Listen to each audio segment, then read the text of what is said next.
in here we have about 100, this group is about 125 ewes and somewhere over 150 lambs.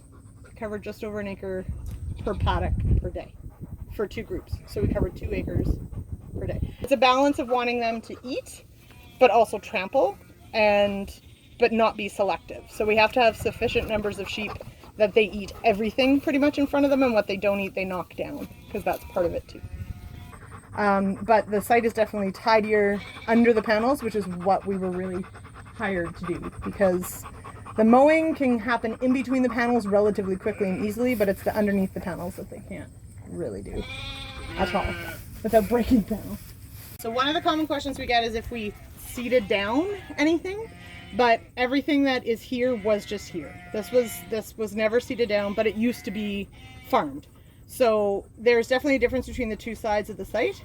One side definitely has more tame species like timothy and alfalfa, and then this side has a bit more just sort of wild species that have moved in over time.